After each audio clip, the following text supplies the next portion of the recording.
नमस्कार दर्शक बंधु जीवन सारा सुस्थ रहिबार 40टी सरल और सहज उपाय।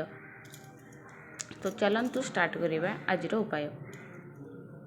नंबर 1 प्रतिदिन एक्सरसाइज किंबा जोग करिबार अभ्यास निहाती भाबरे करंतु। यह आपनकु बहुत गंभीर रोगरु बंचाई थाए। नंबर 2 रुटी चकटिबा समय सेथिरे टिके हळदी एवं टिके देसी घी मिसेइबा कथा। एथिरे रुटी पुष्टिकर बनी थाए एवं यह आम शरीर पाई बहुत लाभदायक होई थाए।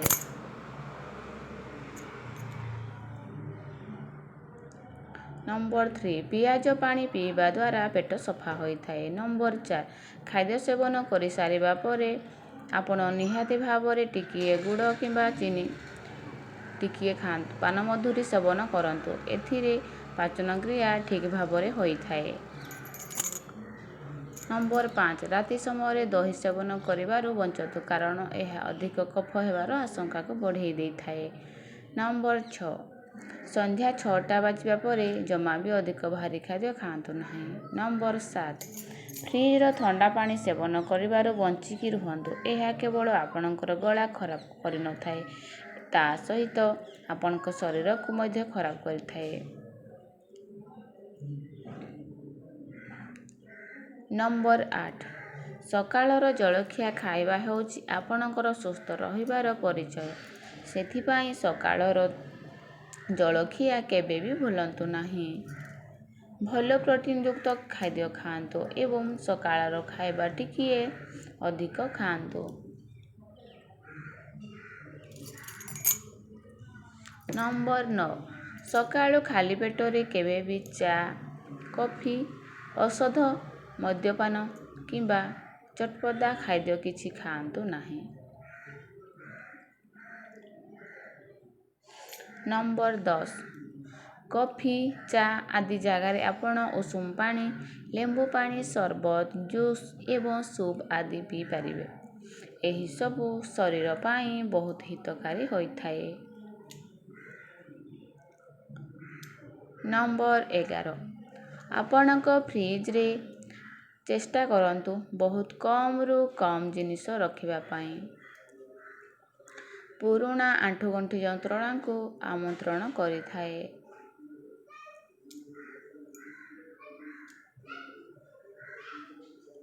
नंबर 12 केबे केबे बादाम और अखरोट को भिजेकी सेवन करुथांतु।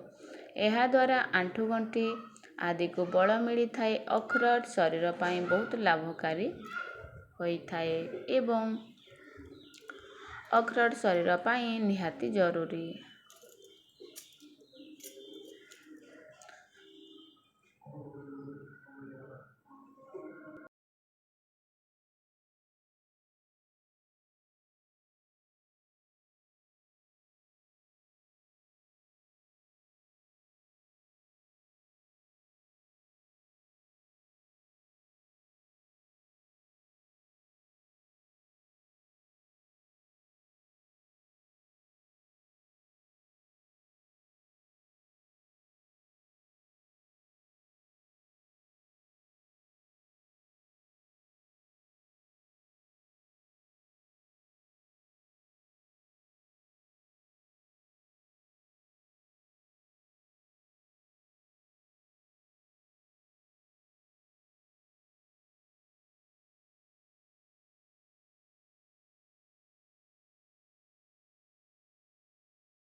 ତ ଆଜି ପାଇଁ ଭିଡ଼ିଓ ଏତିକି। ଭିଡ଼ିଓଟି ଯଦି ଭଲ ଲାଗିବ ଲାଇକ୍ ସେୟାର କମେଣ୍ଟ କରିବା ପାଇଁ ଜମାରୁ ଭୁଲିବେନି। ଚ୍ୟାନେଲରେ ଯେଉଁମାନେ ନୂଆ ଅଛନ୍ତି ପ୍ଲିଜ୍ ମୋ ଚ୍ୟାନେଲକୁ ସବସ୍କ୍ରାଇବ୍ କରିଦେବେ।